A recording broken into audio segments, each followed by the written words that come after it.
Alright, let's try another game. A little 10 plus 10, or 10 plus 0. 10 minutes cumulative, 0 increment. Let's see. I'm the black pieces.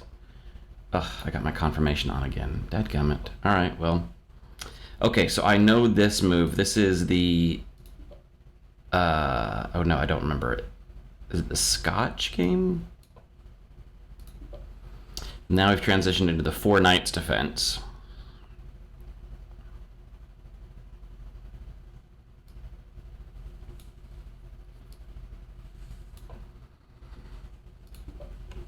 Anyway, so, okay, capture there, that's fine. Do I capture back that way? Oh, and then he can capture that way. Yep, I missed it. So he's got a free pawn.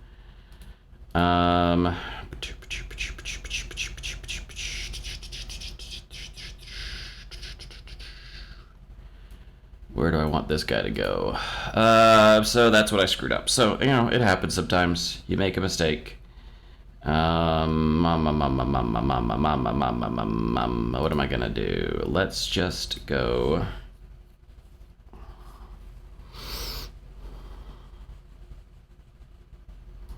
I don't know. I screwed up somewhere. So I am probably going to have to do something that I don't want to do.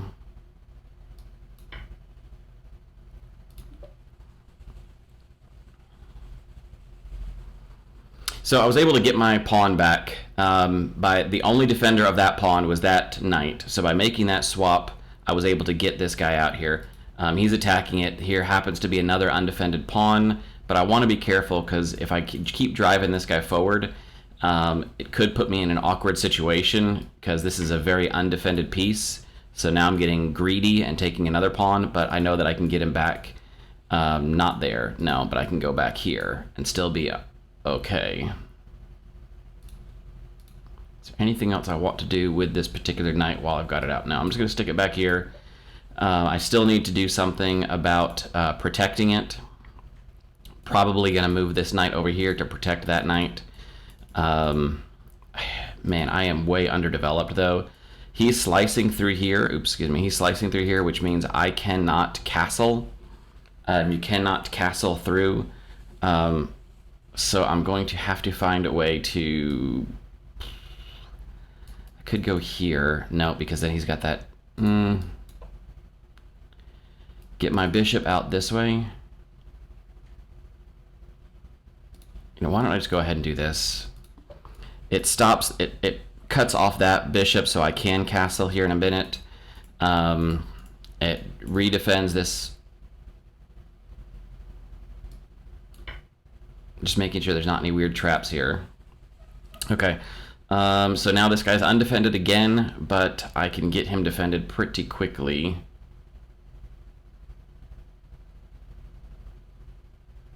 What is this guy trying to do? Because this would be met with that. This, I guess he wants to come down here and put pressure on me. So let me do this, which both defends this knight from these kind of shenanigans. Which, wow, he could have... Yeah. And also attacks at the same time. There might be a strategy I'm missing here. I don't know. I want to watch my time. I'm behind comparatively to my opponent.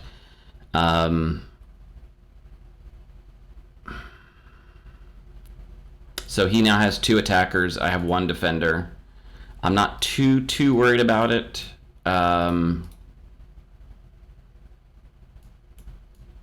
we could just make a trade. It'll stick his queen here, but I'm just gonna let it go. I'm gonna go ahead and just castle, get my king to safety. I'll let him make this trade. That's fine. I'm not in love with it because he's getting his pawn back. I do need to be careful of having this guy's queen just sitting right here.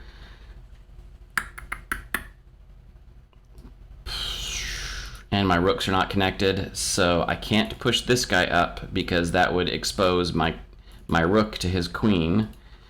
Can I do something like this?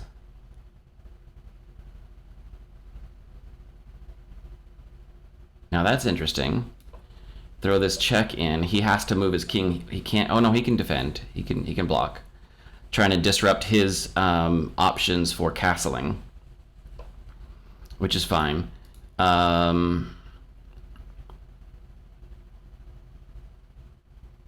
I want to try to get this pawn pushed so that I can get my bishop out.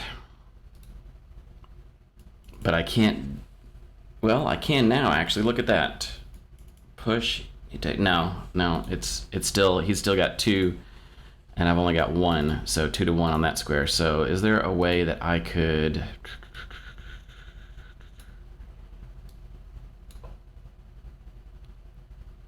I do not like this, guys. This makes me really nervous. Actually, let's go ahead and just take care of this. Fix my back rank issue so I don't run into any of those back rank stuffs. Now let's go ahead and... Oh. Is there something I can do with this? Because now I'm not really pressuring that rook so much as I am pressuring these 2 pawns, both of which are going to be hard to defend. So this one right now is what I'm eyeing up.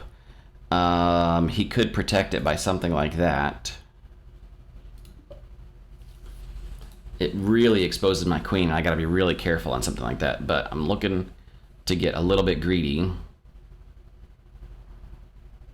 He's putting an extra defender there. Where can this knight go that makes it scary for me that I got to be careful of?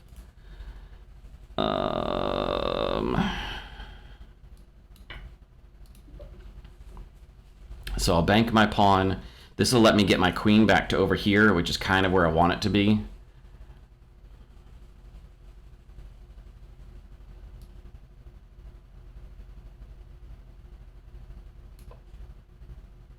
Still in the game, but I really have to start looking at time, guys. I'm getting way behind on time here. So I think the next move is going to be...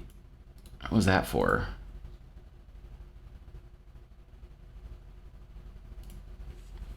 I don't know what that was for. I should have gone this way. He's looking to force a queen trade here.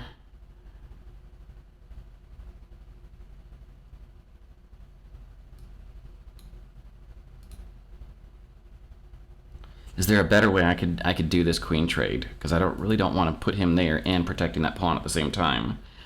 If I just let him take, there's no bishops on the board anymore, so this losing this F pawn, the forget about it pawn, moving that over here is not really the end of the world for me. I'm just gonna go there. So if he takes, I take back. He takes, I take back with a rook lift. Or I can now get my bishop into the game. So this will probably end up being a drawn game. I'm up a pawn, but that's not that much material, all things considered. No,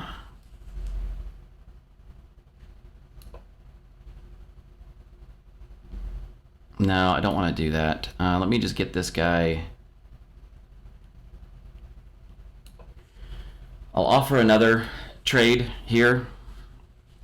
See if he wants to trade down more material since I am up that pawn. It's not a lot, but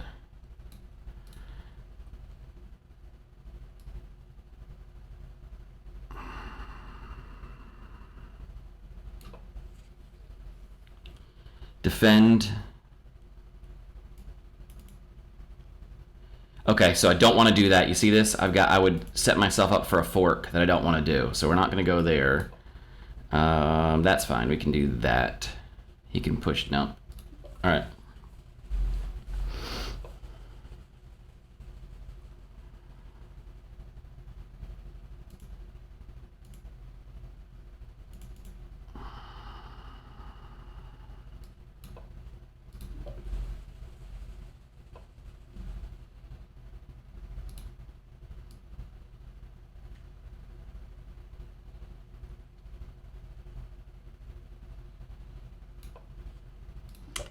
Yep, sorry guys, I am a little...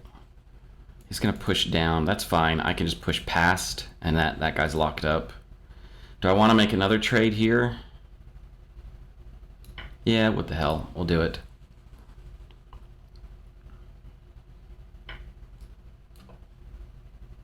I'm lining up my rook behind my passed pawn with the goal of, I've got 2 connected pawns here. This one's not 100% passed. It's a semi-passed pawn because he got this guy here.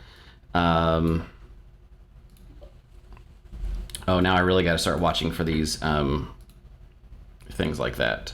So now he's got me. No, I'm still safe. Let's just take this pawn for pawn. So I've got to watch him back rank things because that knight being there, but I can still tuck up under here like that. Put his knight under some pressure. Getting ready to march my, and notice I've got my queening square covered, so I can now happily march my pawn.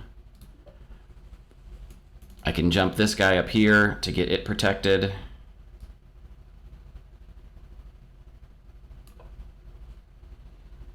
Nope. Protect both pawns. So you see how far behind I got on time. I'm not good at talking and playing at the same time. So he's now got 2 attackers here. Oh, he just dropped a piece.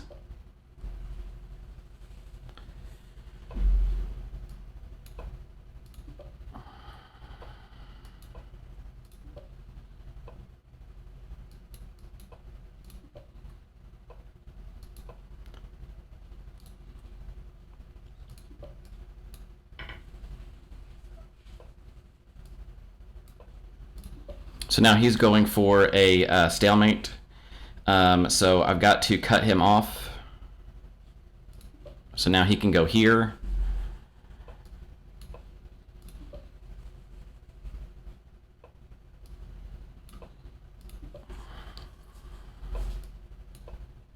So he's just going to try to flag me out on time.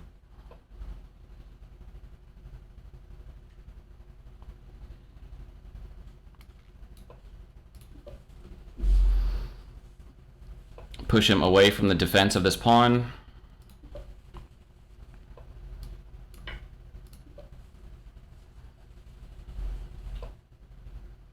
That rook is protected. He can't go here. Well, with that pawn he can. That's fine. Whatever. We'll give him a couple of squares. Ah, I screwed up. See, there's me screwing up by misclicking. I should not have let that happen.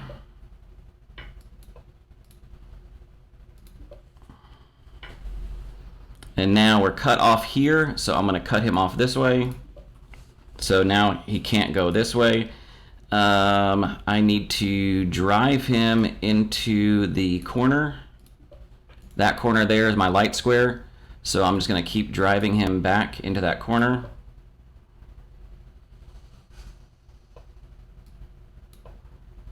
No, not there yet. Let's go here.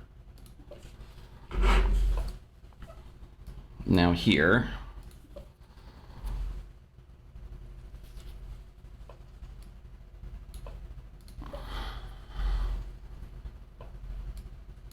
And that should be it. So, woof, we got there just in time. You can see the time issue. That was a fun game. I'm going to tell this gentleman GG, well played, fun game. And then we'll go take a look at the analysis. So again, I apologize for not being able to talk and play at the same time. I'm getting better at it, but I'm not quite there yet. So let's take a look. This started out as a very typical game, Vienna game. This is that Vienna game. See, this is like my brain doesn't work all the time. This is from the very first game that I recorded, the Vienna game. I knew it had a name, and he got me. He got one ahead of me. So I didn't know what this game was, so I was just going to do my standard response. We moved into this 4 knights game, which I need to remember. 4 knights. There is a tactic here that I need to be careful of, and he immediately saw it. So by moving this up here, he now has this square attacked twice, and I only have it defended once. And I did not catch that. That's something that I have to be careful of. I did not catch it. So my piece is only defended once. I do not defend it a second time. I was debating on making this pawn push, excuse me. this pawn push. But I know I've said in the past, I want to try to get this bishop out outside of this pawn chain, because if I push this pawn first, it blocks in this bishop. We've seen that happen before. So my goal was to try to get this guy out early. Unfortunately, by doing so, I have to be careful here because there's not a lot of squares left for me to retreat to. If he were to do something like this, I have to be real careful because I could get trapped, only because that's my only square I can go to, and he could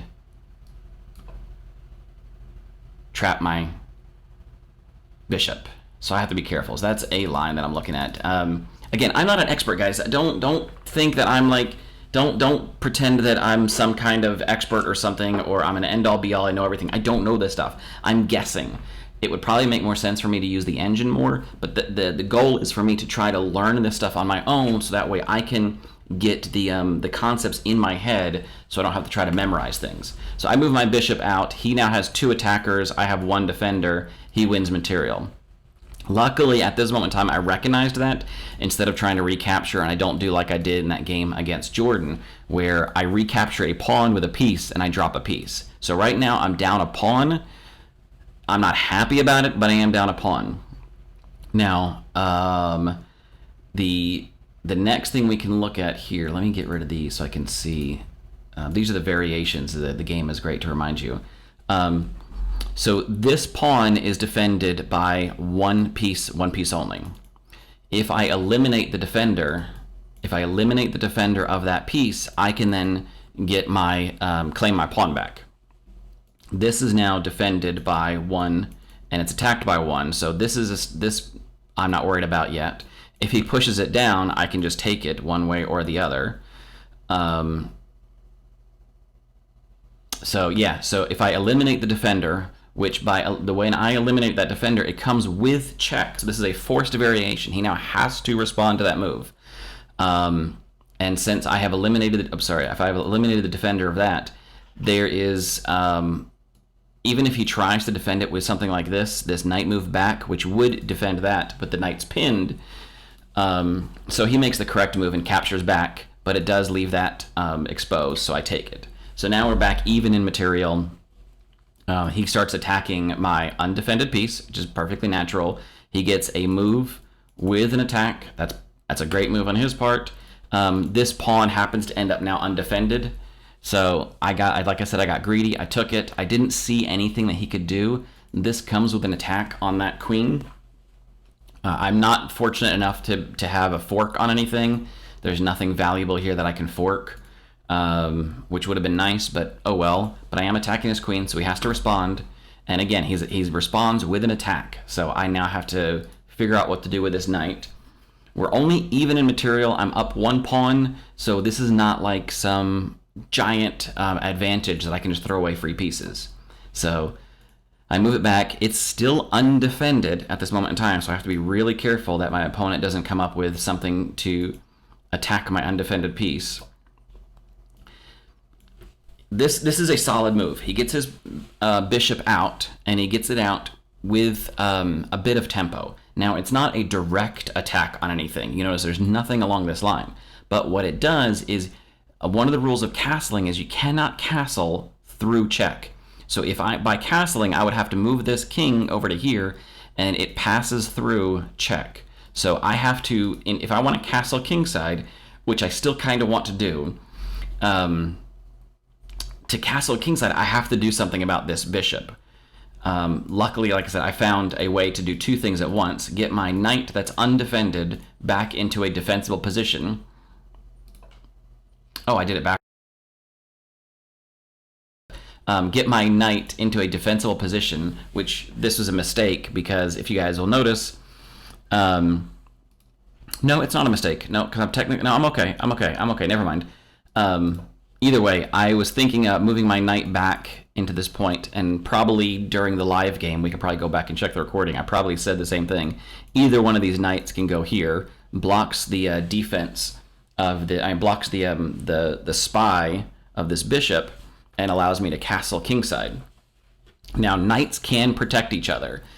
They are not very powerful when they protect each other. It's just one of those funny things. Everybody says, They can work together, but I've seen so many games where it ends up becoming a trap and they end up just stuck protecting each other and they can't do anything else. So it's not always great to have your knights protecting each other. So just keep that in mind. Yes, it totally can work, but there are lots of times when that becomes a burden instead of a benefit.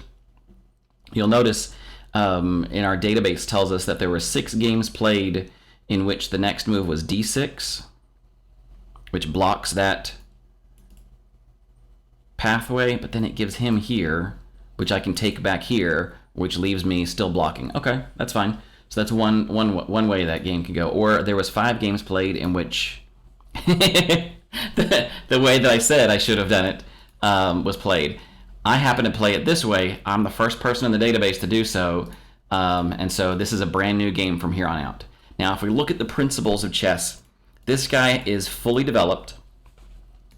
I am not fully developed. I got a lot of pieces sitting back here. I got 2 things that I need to get doing some work with.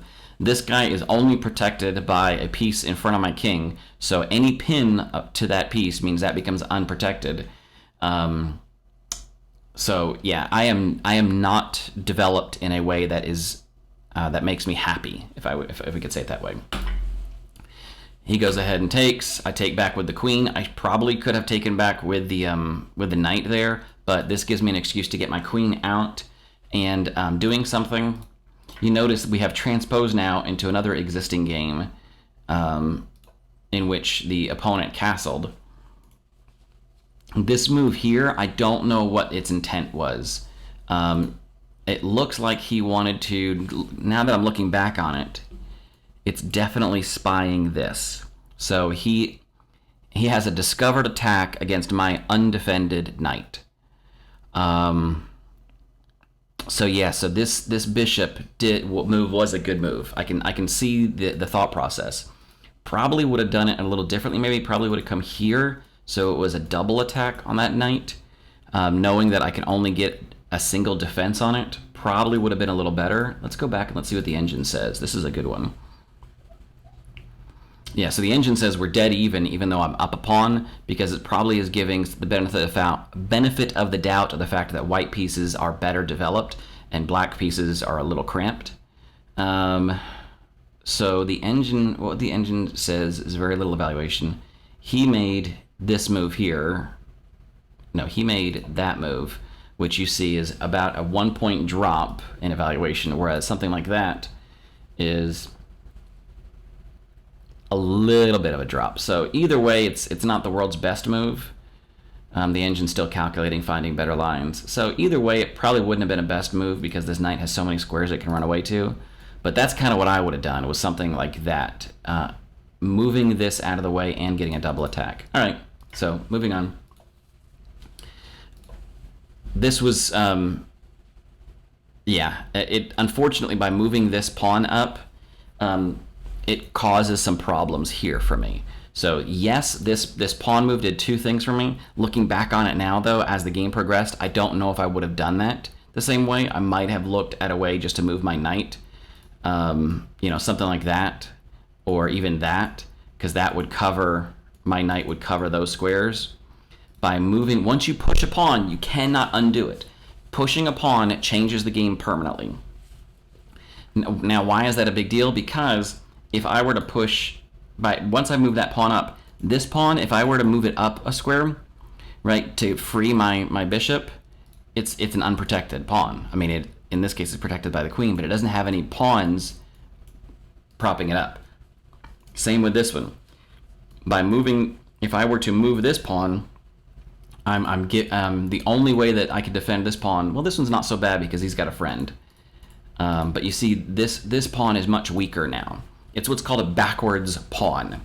So the term backwards pawn means a pawn that has no support on either side anymore. This pawn is backward. This one's, like I said, is weaker because it doesn't have one of his friends to back him up. But this one has become a fully backwards pawn, and it's a weak pawn sitting right where I don't want it to be, blocking in my light square bishop that I'd like to get out along this diagonal somewhere. So yes, this worked in my favor, but I don't think it was a great move. I probably would have done Look, I probably will go back and reanalyze this game to figure out how I could have made a better move there. Yeah, he had to move his bishop, so move it with an attack. That's fine. I'm happy with the trade there, as I said, in game. I'm still up the pawn, so I'm happy to trade. He gets his pawn back, though, which... Phooey on me. I probably should have spent more time trying to find a better move. Yeah, we saw that in game. Again, just getting rid of my back rank issues, making sure I don't fall into any odd traps. I don't want this knight to end up here somehow, because if this if the knight ends up here, basically what happens is the knight would then block off these two squares, which essentially puts my king in the exact same situation it would be as far as back rank issues. I already have the issue of this rook can't come over to help because it's blocked by my own bishop, or this rook is blocked by the bishop. So I have back rank issues because I only have one rook defending, and when this knight gets here, it creates a barrier. So that's something to consider, and by simply pushing this h6 pawn, it takes away that square, so that knight cannot use that square anymore. He just castles. I sneak in, like I said, I'm going to try to get a free pawn here. Even if he were to defend it by running, his rook over there, that pawn is undefended, so he would have to run his other rook over just to defend these two pawns. This is probably a risky move on my part, getting my queen all the way down here, but my thought process is I can get down here and start gobbling up pawns, possibly, or force him to respond in such a way that he makes a mistake. This is a fine move. He's attacking my queen, but he has dropped a pawn. So he probably could have put this knight somewhere else. It was not being attacked, and it was currently defended, so the knight was fine where it was. He probably should have looked for ways to maybe push this pawn here, because then the queen is defending, the rook is defending. So yeah, he could have done something like that and been more of a defensive move. He went for an attacking move, which is fine, but it just drops a pawn. So now I'm back up my pawn. He's desperately chasing my queen because he probably is having the same thought. I say he, this person, probably has the same thought process I did. Man, Joe's queen is way exposed out here. It's way out in no man's land. If I can find a way to trap it, things are going to be going well. Unfortunately, this queen just has way too many spaces. This person had tons of time left on their clock, so they probably could have spent a little bit more time trying. Yeah, look, 8:42 at this moment in time to my 4 minutes. So they could have spent a lot more time trying to find a better move. Let's see what the engine would have said. Yeah, just bring a rook over, man. Put a rook over, because that not only does it attack my queen, but it defends that knight. So yeah, probably could have been some better moves. Drive this guy down, which could have eventually put him here, which would have made that square a possible checkmate square for him if his queen landed there. So yeah, there's probably some better moves he could have made. He had the time, so he could have taken the time. Time on the clock is it's a resource, so spend it. So I just tucked my queen away. I don't know what this move was for. I don't know what he wanted to do, unless he wanted to get his knight over here somewhere, maybe. I'm not entirely sure what that move was for, but I just lined up my rook with his queen. He went ahead and handled it, asking for a queen trade. Notice I can take, and he can take it back. But I've got this defended, and like I said, in the game, once the queens are off the board, there's nothing that can harm me across a diagonal like that. So at that moment in time, my structure in front of my king is no longer as important, especially with a knight on the board.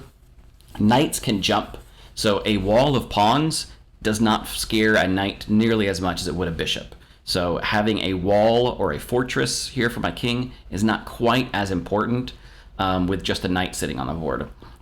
Things that can slice diagonally, right? Those pawns block it, and they give serious protection. Things that drive straight down, those pawns block it. But when these knights can hop over, they're not quite as important at that moment in time. So I was fine with letting him take, which by doing that gives me one more bit of tempo. And what did I do with that tempo? A pawn tray to the middle. I don't know if this is the world's best move. It does do two things. It frees up my rook, and it gets my bishop out. So I don't know if that's the world's greatest pawn move, but either way, we anticipated a queen exchange. We got it. He took, I took. So now we're fully into an end game. Queens are off the board. The kings need to get into the game to start doing work. You notice this stupid bishop has been stuck on my back rank this whole game, has not been able to move. And like I said, I think it had to do something with the fact that I didn't do a good job of getting it out early. I probably need to go back and research to figure out how, or not research, but look at this game and figure out how I could have gotten this bishop out into the game. Because a light square bishop, when my opponent's king is sitting here, you saw how that became a big deal. I knew we had to chase that king into that corner eventually, and so my light square bishop is going to be important for that. So this could be a really powerful piece, but it's been sitting on the back, on the sidelines the whole game. So now we finally got it out. My opponent's chasing my rook, and you saw my struggle here of where to put this rook. I took the time. I still had enough time. I probably, at this moment in time, I probably had spent too much time talking, and I probably should have worked a little bit faster so I didn't get so far behind on the clock. But the knight fork distance is something everybody needs to learn. I need to learn it better, because the idea is when it's deceptive, right? So if I were to move this rook there, these two guys are on the same color, and you can see the distance they are separated by. A knight jumping into there forks those two. Now, in this case, I had it covered, but could he? Yeah, no, he couldn't have gone either way. So I had it covered, so I probably would have been safe. You guys heard me when I was commentating live that I was a little freaked out about giving away that fork. But these are the kind of things. So now you look, technically my king and my rook are in knight fork distance. So if he were to plant a knight here, or actually even better would be here, right? So if he were to get a knight there, which thankfully it would take him a little while to get to, but if he were to get a knight here for this exercise, you'd see he'd fork both of those, and I have no way to defend. So I would have to move my king and drop a free rook. So this knight fork distance, they're on the same square, on the same color, and you can see the gap between them. It also shows up in things like this on the same, because a knight here would fork those two. On the same color here, a knight here would fork those two. So these are the kind of things that knight fork distance I have to get better at. I don't see them, and so I want to try to get better at it. Either way, just making some basic moves here. I have a passed pawn. I want to push it. Yeah, he's attacking. So I'm up a single pawn. Not a lot of material, but making some trades. I don't know if this is a smart trade to make, honestly. When you trade rooks, the one who moves last then retains control of that file. So watch how this works. So I trade. He now has his rook on this file. So he controls that file with his rook, and I gave that complete control to him by making the trade. At the time I wanted to make the trade, I wanted to go ahead and get those rooks off the board so I can try to take advantage of my pawns over here. You put a rook behind a passed pawn. Passed pawns must be pushed. Yeah, so I gave up a pawn here. So here's, yeah, I gave up a pawn here. I probably should have put this guy, I guess I would have had to slide him all the way down here. Yeah, I don't know. I gave up a pawn because the only defender of that pawn was this bishop, and I moved it out of the way and gave it up. But I was able to trade and take a pawn, so okay there. I'm not happy with this knight sitting over my king because it is taking away those squares. The good news is, again, there is nobody here on these squares, so this is not nearly as deadly as I thought it was in-game. Excuse me. So I just put pressure on his knight. He gets his knight out of the way. Passed pawns must be pushed. So I've got this queening square covered, defended. He is looking for picking up material. This is a great opportunity for him. And you notice I spent a lot of time thinking about that one to make sure I got it in the right spot, because I had to defend both pawns. But this is a perfect example of why knights are scary. He is eyeing down 3 pieces of material with his 1 knight. And if this hadn't been a rook, if this had been anything else, a bishop, let's say, I could not have covered all 3 of them. Luckily enough, I was able to get my rook out of harm's way and protecting both of those, so that was fortunate. He continues on the attack. Notice now, when I move this bishop out of the way, he's going to have 2 attackers, and I only have 1 defender on that. So he could get that pawn and go up some material. I'm just fortunate that I have this spear. So I got a little bit lucky that this spear happened, and you can see what happens there. So I was a little fortunate. I did not see that at the time. I didn't see far enough ahead. I was way down on time. This gentleman was way up on time, so he probably could have spent a little bit longer looking at this.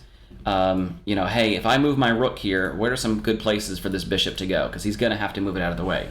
Now, I could have propped it up like that, defended that bishop, and then, I don't know, that probably would have been better, actually, come to think of it. No, the engine likes what I did. And it still says that, yeah, pushing, because if I push, right, then he can't take, because then I'm just going to take back and promote. And even if he does take, even if he chooses not to take, I can push, let's say he makes a different move. I can push here, and now it doesn't matter if he takes because I'm going to promote, or if he can't block because I got that queen square defended. So if I were him before I made this move, I would have thought about, okay, I'm making a move here to attack this bishop. Where are some good squares for this bishop to retreat to? And we probably would have seen this. And so at that time, it's like, well, okay, so he's going to spear my king, or fork my king and my knight. I need to move one or the other. So either simply move up here, which is getting the king out from that diagonal, or maybe move the knight somewhere else. I don't know. But going after this attack, this opponent played very attacking moves the whole game. Ended up losing him a piece. Passed pawns must be pushed, so let's get these two. Now I've got connected passed pawns at the edge of the board. These two guys by themselves are going to protect each other, so we're going to march them to victory. And that's literally what I do. He now, at this point in time, only has 1 defender. I still have a passed pawn over here, so I don't have to work that hard to cover this square. I am going to trade my pawn for his rook. So I've got that square defended. He's got it defended, but it's not enough.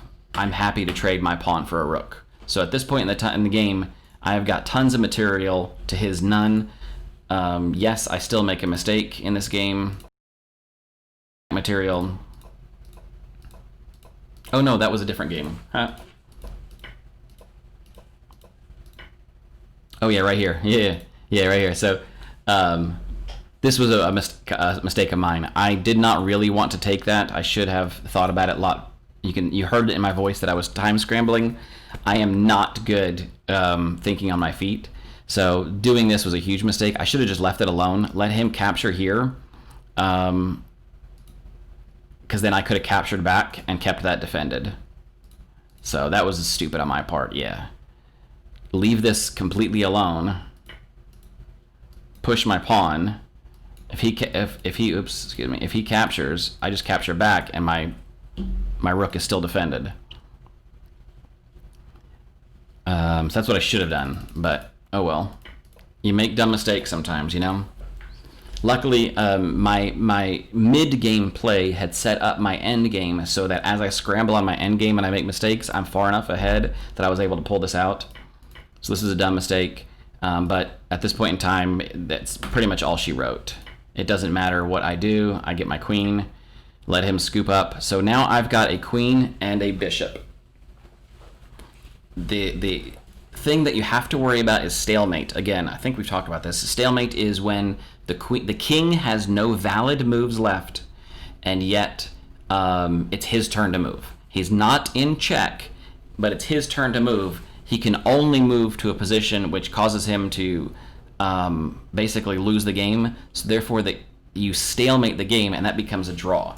I can turn a win into a draw by stalemating accidentally. So at this point in time, White's job here is to try to stalemate the game.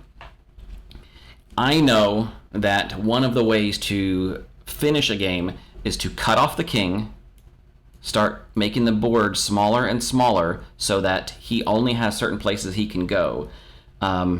My bishop is a long-range tool. My queen is a close-range tool. So eventually, I want to set up a structure so that my bishop is here, his king is there, and then my queen is here. Like, that's the ultimate goal for me, because that's a checkmate. My queen is protected. He can't go anywhere. So I just come down here and I cut off the king. I don't want him trying to run across the board. So now I've cut the board in half. This king can't go anywhere else.